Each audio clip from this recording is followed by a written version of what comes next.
Who Dat Nation, welcome back to the channel where we breathe black and gold every single day. Before we dive into today's urgent update concerning our roster's future, I need to know where my fellow Saints fanatics are tuning in from today. Please drop your name, your city, and your country in the comments section below right now. We are pushing hard toward our goal of 3,000 subscribers, so smash that like button and subscribe to stay ahead of the curve. Something very serious is happening behind the scenes at the facility in Metairie, and believe me, the front office is considering a move that absolutely nobody expected. The tension is rising, the salary cap is tight, but the opportunity is simply too massive.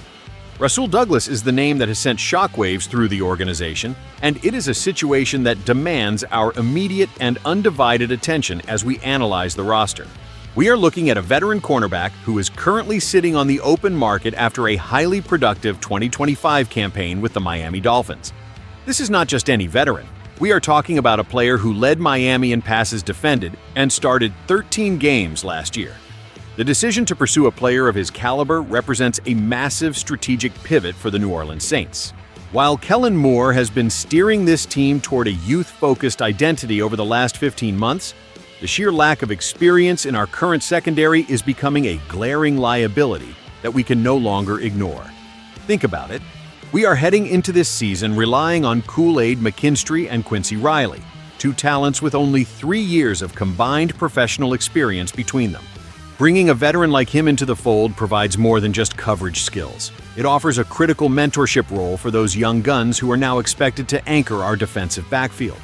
He would immediately step in as a starter, filling the significant void left by the departure of Alontae Taylor.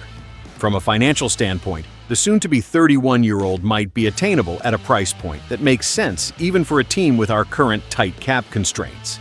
We are sitting with less than $7 million in available space, which makes every single dollar count when looking at these acquisitions.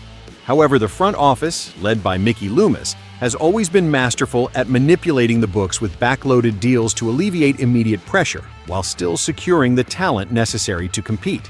This is not just a pipe dream or idle gossip. This is about identifying a specific need and aggressively filling it before training camp begins in July.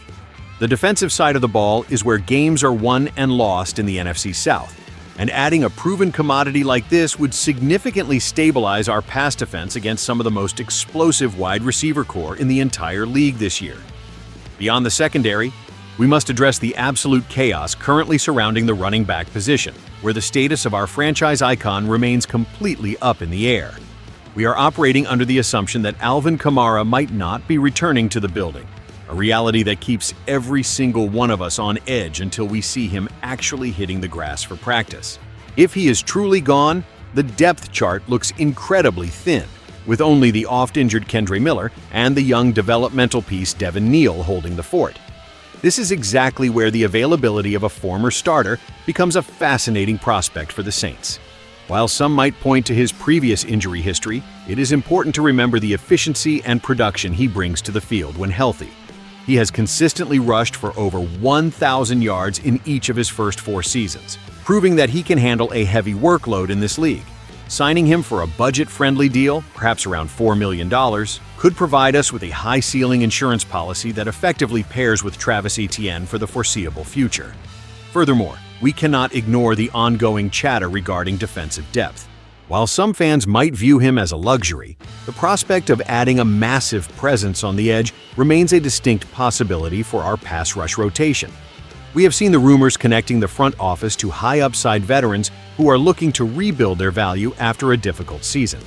If Cam Jordan is moving toward the twilight of his career, we need fresh legs and a specific skill set to maintain our pressure packages. These moves are not just random transactions. They are calculated risks designed to keep our championship window wide open, despite the financial hurdles. The front office knows that standing still is the fastest way to fall behind in this division. Every decision made over these next few weeks will define whether we are true contenders when September rolls around, or if we are simply looking at a transitional year. The clock is ticking, the draft is in the rearview mirror, and now it is time to finalize the roster for the upcoming challenges. Analyzing the strategy here reveals that the front office is clearly prioritizing a mix of youthful development and veteran stability to protect their investment in Tyler Show. It is a delicate balance that defines the modern NFL, where cap space management is just as important as on-field performance. By targeting guys like the aforementioned cornerback or exploring depth at running back, the Saints are signaling that they have no intention of mailing it in this season. The coaching staff is clearly looking for guys who can step into high-leverage situations without needing a long adjustment period.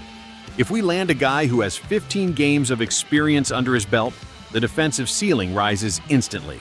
Strategically, this allows the younger players to rotate in and develop at a natural pace rather than being thrown into the fire against elite competition before they are fully prepared. It is the kind of professional management we expect from Loomis, regardless of the cap restrictions we currently face. Looking at the potential scenarios, the most likely path involves restructuring existing contracts to create that vital breathing room.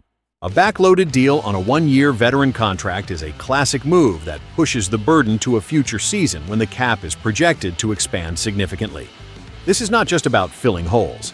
It is about building a roster that can withstand the inevitable attrition of an 18-week grind. If the team remains passive, they risk relying too heavily on unproven talent, which usually leads to inconsistent results and mid-season collapses. The proactive approach is exactly what this locker room needs to feel confident that the brass is committed to winning right now, not just building for some nebulous point in the distant future. The pressure is on, and the market is shrinking by the day. The emotional stakes for the fan base are at an all-time high because nobody wants to endure another season of uncertainty regarding our defensive secondary or our identity in the backfield. We have been spoiled by high-level performances for years, and the expectation is nothing less than excellence every single Sunday. When you see names like these floating in free agency, it naturally brings up questions about our internal scouting and the long-term vision for this team. Is the front office truly confident in the current personnel, or are they hiding a sense of urgency beneath the surface? The media noise will only grow louder as we approach July, and the risk of inaction is that we get left behind while our division rivals continue to load up on talent. If we miss out on these opportunities, the criticism of the front office will be swift and unforgiving. Conversely, if they pull the trigger on a veteran signing, it could be the catalyst that turns a solid draft class into a legitimate playoff contender. The pressure is not just on the players to perform, it is on the management to provide the necessary tools for this team to succeed. We are in a crucial window where every transaction could represent the difference between a winning record and a disappointing exit. The players are watching, the coaches are demanding more, and we, as fans, are waiting to see if this team will make the bold moves required to reclaim our status atop the division. Every day that passes without a move is a day of missed opportunity.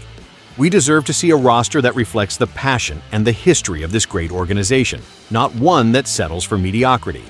We are truly at a crossroads, and the decisions made in these next few weeks will undoubtedly shape our path for the 2026 season. Whether it is bringing in a veteran cornerback to steady our secondary or adding a proven back to share the load, the Saints are clearly not done building this roster. What do you think about these potential additions, Who Dat Nation? Do you believe we should go all in on veteran help, or should we trust the young guys to grow through their inevitable mistakes this year? Let me know your thoughts in the comments down below, and don't forget to like this video and subscribe to the channel so you never miss a beat on our Saints news. Stay tuned, because I will be here every single day to break it all down for you. Thank you for watching, and as always, Who Dat?